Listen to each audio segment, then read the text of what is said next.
Let's pray. Heavenly Father, thanks for the gift of your Spirit. Amen. Do me a favor, just take a deep breath. Now let it out. Today we celebrate the gift of the Holy Spirit into the church, into us. Now throughout history, individuals and cultures, including Nero and Diocletian and the Umayyad Caliphate and Ottoman Empire and USSR and Friedrich Nietzsche, they all proclaimed the death of Christianity. Yep, Christianity's gone, done with, over with. G.K. Chesterton, an amazing preacher, but you probably know him best as the Father Brown mystery novel author. Yeah, this is a quote from him. Christianity has died many times and risen again, for it had a God who knew the way out of the grave. The church has been on trial since Adam and Eve left the garden. Now, the enemies of the church wait for it to fail. Those inside the church, they often treat it like a lifeboat in the midst of a terrible storm. Now, they believe, but they still keep watching for leaks that could sink them. So why should people go to church? Why should kids go to Sunday school, vacation Bible school? What should we get out of church? Remember what I said about that being the wrong question. The temptation is to take a survey of those outside the church and find out what it would take to get them inside the church. It's called being seeker sensitive. Or you could talk to the people inside the church, find out what it's going to take to keep them inside the church. Now, if we were running a social club or restaurant, that would make sense. But we're not. It's a church. And it's not even our church. It's God's church. And He's got a pretty clear idea of what it needs to be. That brings us to the first challenge. The church has to recognize that it is on trial. But who's the judge? Is it the world? Is it the people inside the church? Is it the government? Is it the media? Or is it God? Every year I have to fill out a report that lists the number of baptisms, weddings, and funerals, along with how many kids attended VBX and Sunday school, how many members we have, and that category gets broken up into baptized and communicant, and how much the offerings were. And the final thing they always want to know is, what's your average attendance? Now, most of you know that I don't always play well with those who are incompetent. There is a difference between somebody who, well, it's not their gift, whatever they're doing, and someone who, by the way, who's new to the job, but trying. And those people I can work with. But someone who pretends to know what they are doing and then makes a complete mess of things, but is very proud of the mess they make. Well, Proverbs 12:15 says, the way of fools seems right to them, but the wise listen to advice. Now, these official records I have to fill out are used by people to show how the church is either greatly succeeding or greatly failing.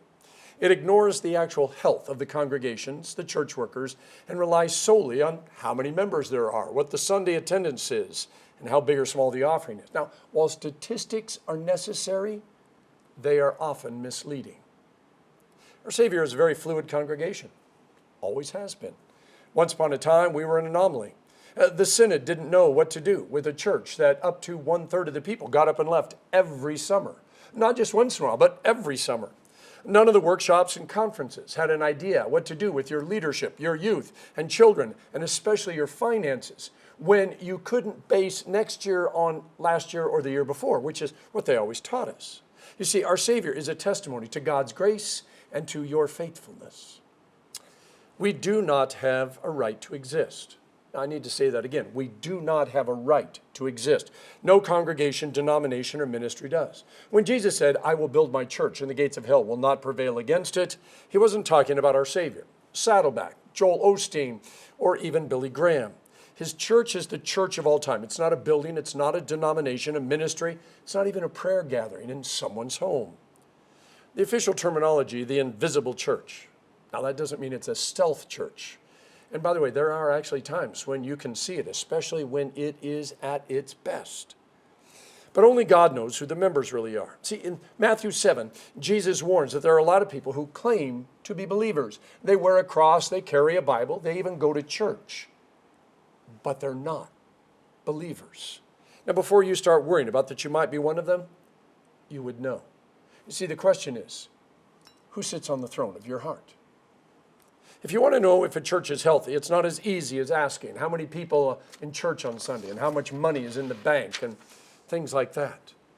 Because of some overreaching rules during COVID, when I had to fill out the yearly report, and you know how crazy things were, I chose to list our average attendance as 1.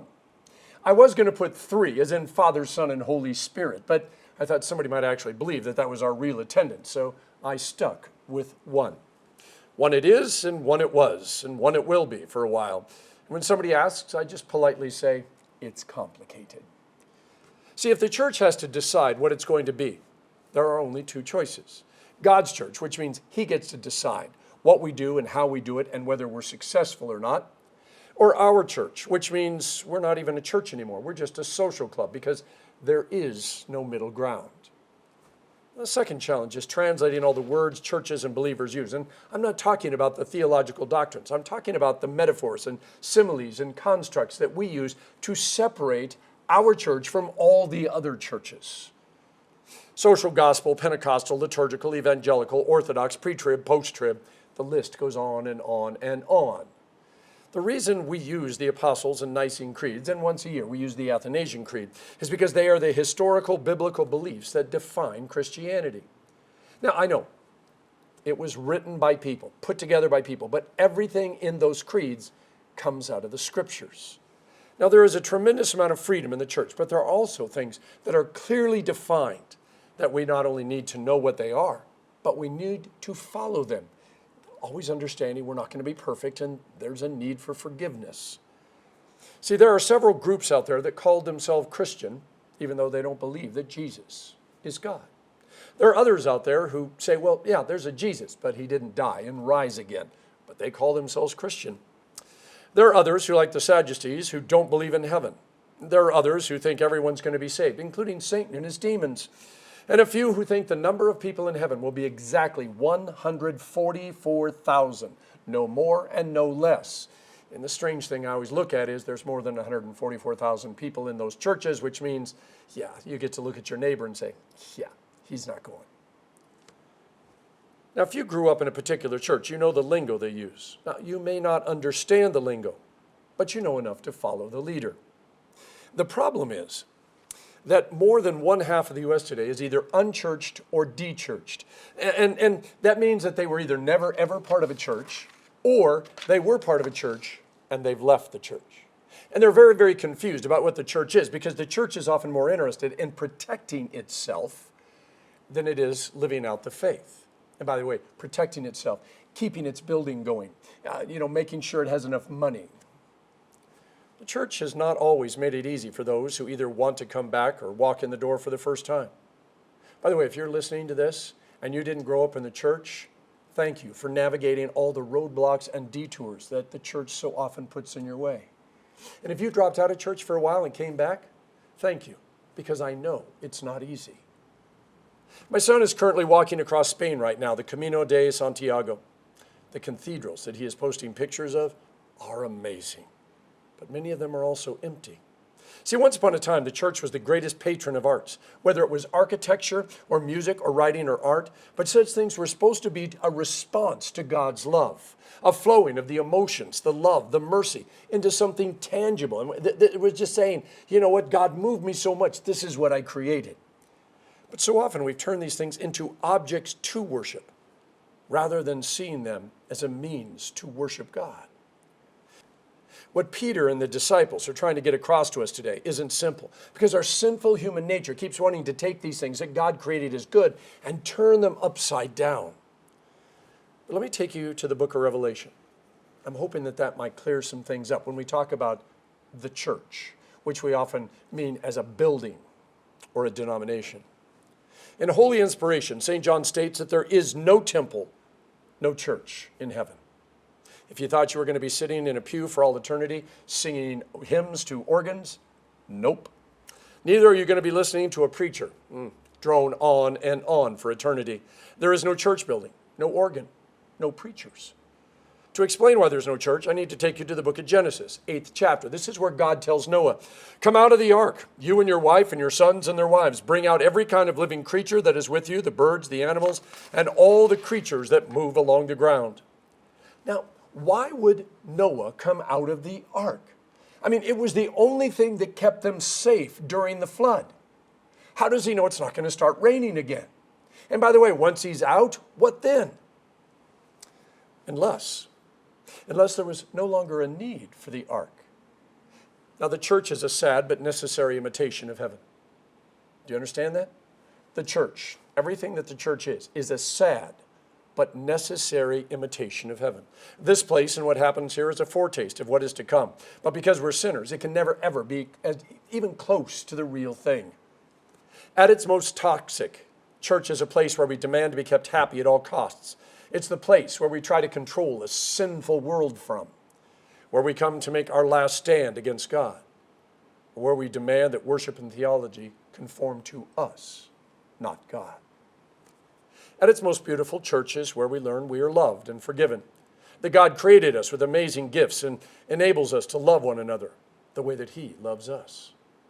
Church is where we learn compassion, where we are inspired, not just by God or the stories in the Bible, but even by the people sitting around us. A loved world acts and lives differently than an angry world or an unbelieving world. Church is not about going to heaven. That's just a benefit of our faith. We live and love and laugh and forgive and encourage one another, not for bonus points, but because it's what we were created to be and do. Jesus came to do two things. First, He needed to pay for our sins. And I know that can be a difficult concept to work through. But someone had to fix all the stuff that we've messed up. And Jesus was the only one who could. The second thing was to remind us who we were created to be and how different that life is. When you read the Gospels, read it as though Jesus is mentoring you, helping you see what you could be. See, you are already saved. His life, death, and resurrection took care of that. Now you get to live out that life under grace and mercy.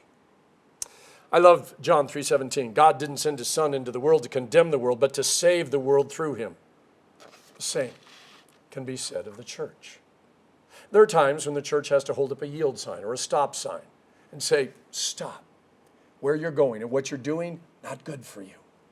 But mostly the church is here, as Acts 2:42 points out, to devote themselves to the apostles' teaching, fellowship, the breaking of bread, and prayer, which leads to giving to anyone as they have need, meeting together in the temple courts, breaking bread in each one another's homes, eating together with glad and sincere hearts, and praising God. You are filled with the Spirit to receive God's love. We love because God first loved us. Being the church reminds us that God promises to always be with us, even when we don't feel like we deserve His love, or we aren't up to the work that He has set before us. The Spirit keeps breathing into us, reviving us, and bringing us back to life, especially a life that is unique and as unreproducible as yours. And that life should never be wasted. In the name of the Father, and of the Son, and of the Holy Spirit. Amen.